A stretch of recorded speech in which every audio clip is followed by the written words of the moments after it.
Imagine spending months preparing to work in Japan, only to fail at the final hurdle because you misunderstood what your potential employer was actually looking for.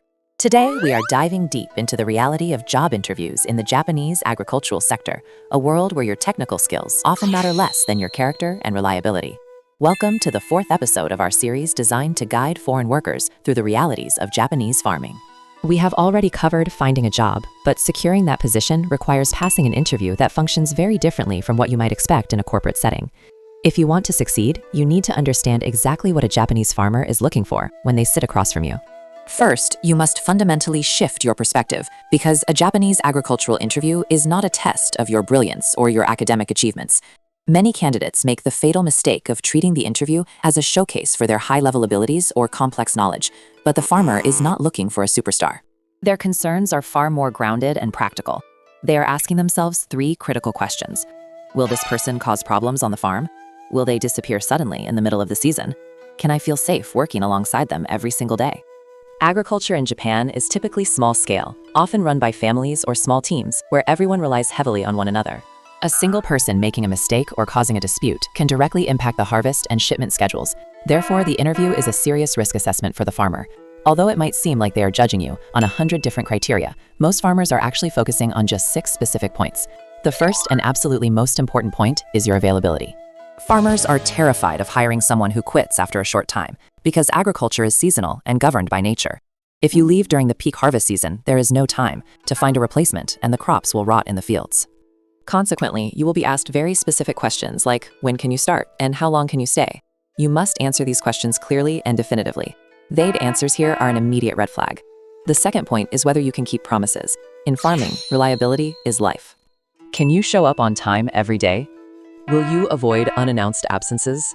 Can you communicate effectively if there is a problem? The interviewer is judging your potential for future reliability based on your punctuality and attitude during the interview itself. The third point is your ability to listen to and follow instructions. Agricultural sites are filled with potential hazards, including heavy machinery, sharp blades, chemicals, and high places. A worker who makes independent judgments without permission is a safety liability. The farmer needs to know that you will do exactly what you are told for your own safety and the safety of the team. Fourth is your Japanese language ability, but not in the way you might think. Perfect fluency is not required, but basic safety communication is non-negotiable. You must understand commands like stop, dangerous, come here, no, and once more. The interview is not a test of your grammar, but a check to see if you can work safely. Never exaggerate your language skills, because if you claim to understand more than you do, you are setting yourself up for a dangerous situation later. Fifth, they will assess your physical condition and stamina. Farming is physical labor, so be prepared for honest questions about weather. You can lift heavy objects, handle the summer heat, or have any past injuries.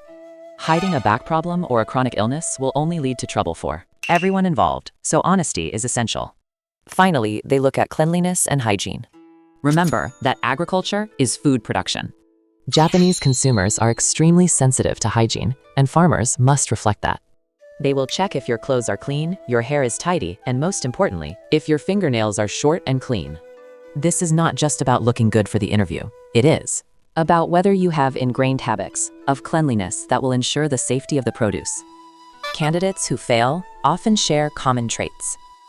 They give vague answers about how long they can work. They exaggerate their Japanese skills, or they focus too much on salary and conditions rather than the work itself. Even a highly skilled candidate will be rejected if they seem unreliable or unsafe. On the other hand, successful candidates keep it simple. They give concrete dates for their availability. They are honest about what they can and cannot do, and they respond quickly and clearly to questions. They do not need to shout, but a crisp yes or I understand goes a long way. To prepare, you really only need to do 4 things. First, prepare a 30-second self-introduction that covers your name, where you live, why you want to do farming, and how long you can work. Second, memorize your key numbers, specifically your start date, your end date, and your honest Japanese level. Third, master the essential safety phrases like I understand and please say that again. Finally, perform a hygiene check on your clothes, hair, nails, and shoes. If you can demonstrate reliability, honesty, and safety, you have a fighting chance even without experience. In our next episode, we will confront the reality of what happens after you get the job, including the culture shock and the moments you might want to quit. Understanding these future challenges is key to long-term success, so stay tuned.